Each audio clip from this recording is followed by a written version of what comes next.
یہ قرآن ایک بابرکت کتاب ہے جسے ہم نے آپ صلی اللہ علیہ وسلم پر نازل کیا تاکہ لوگ اس پہ غور اور فکر کریں اور تاکہ اہل فہم اس سے نصیحت حاصل کریں۔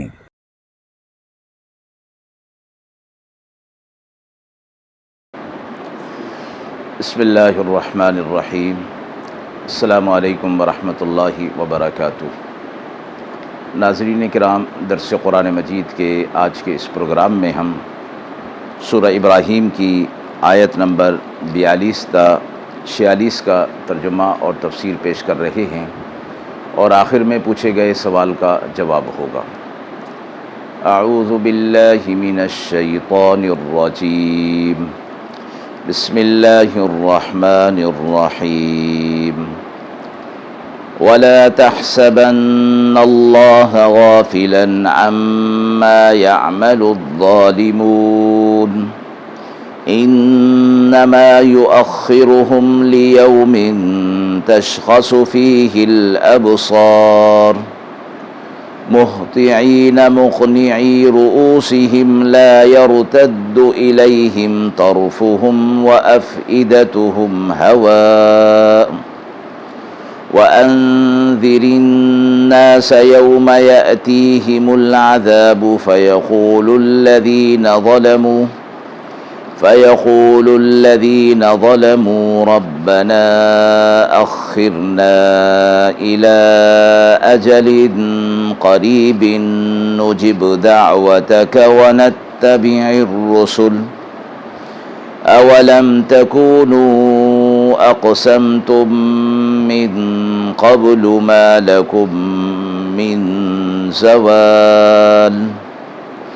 وَسَكَنتُمْ فِي مَسَاكِنِ الَّذِينَ ظَلَمُوا أَنفُسَهُمْ وَتَبَيَّنَ لَكُمْ كَيْفَ فَعَلْنَا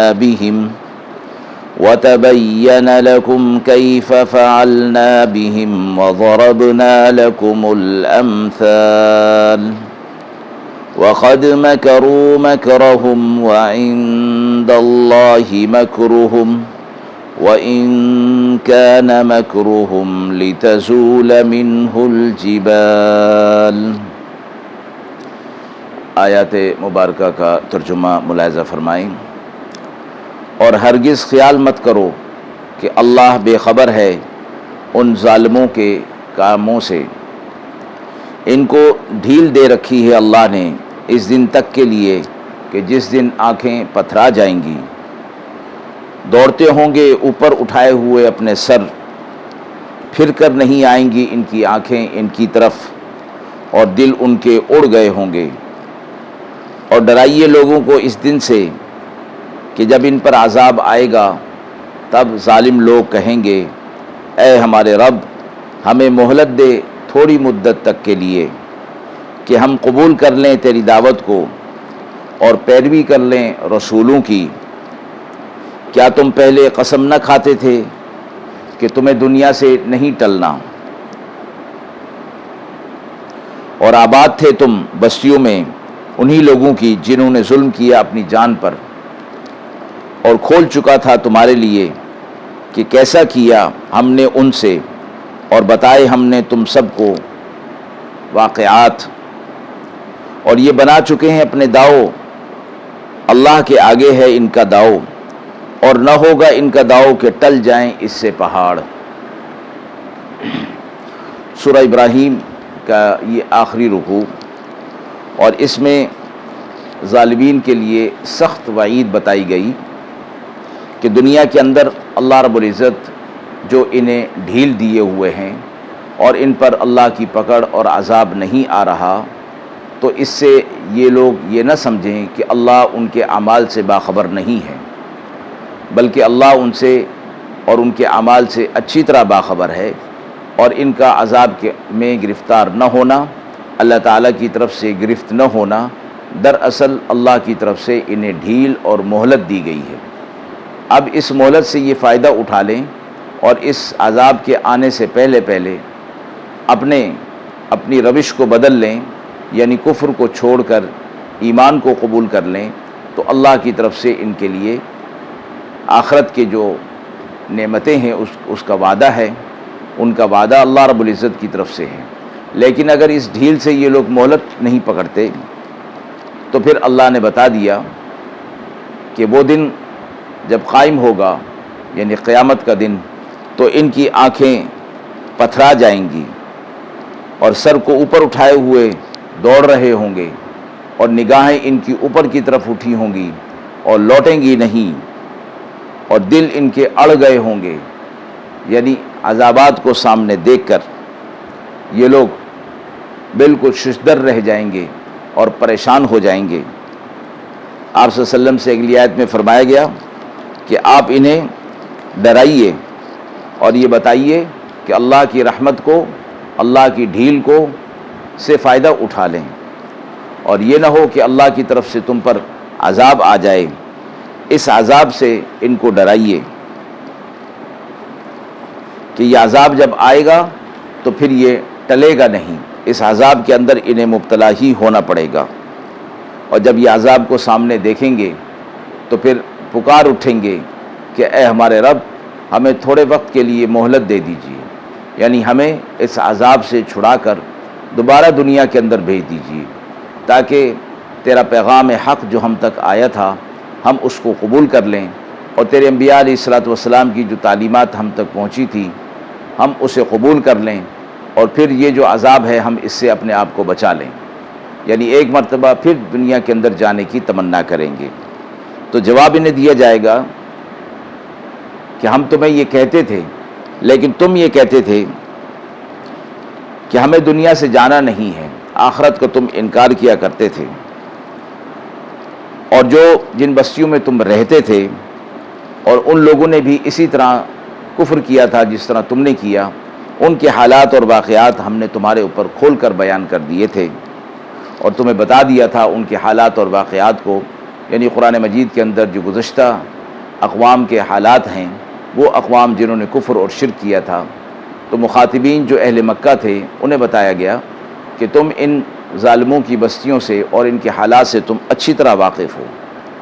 اس کے باوجود جو ہے تم اپنے کفر پر اڑے ہوئے ہو، لہٰذا تمہیں اپنے اس کفر کو چھوڑ دینا چاہیے۔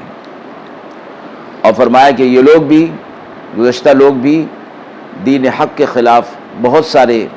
داؤ اور مکر جو ہے وہ فریب کرتے رہے ہیں، اور ان سب کے مکر و فریب اللہ تعالیٰ کے سامنے تھے، اور اللہ تعالیٰ ان کے مکر و فریب کو اچھی طرح جانتا تھا، اور یہ فرمایا کہ ان کی یہ سازشیں اور مکر و فریب اور داؤ اس قدر بڑے تھے کہ پہاڑ بھی اپنی جگہ سے ہل جائیں،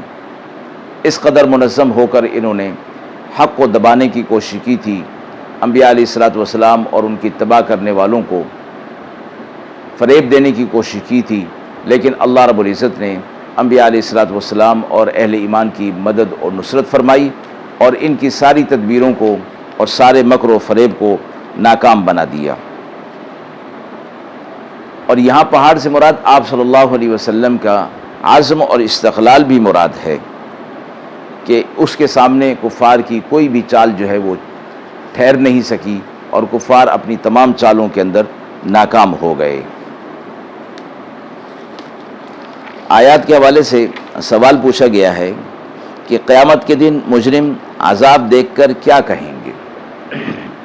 قرآن مجید کی ان آیات کے اندر بھی اور دیگر آیات کے اندر بھی آخرت میں مجرمین جب عذاب کو اپنے سامنے دیکھ لیں گے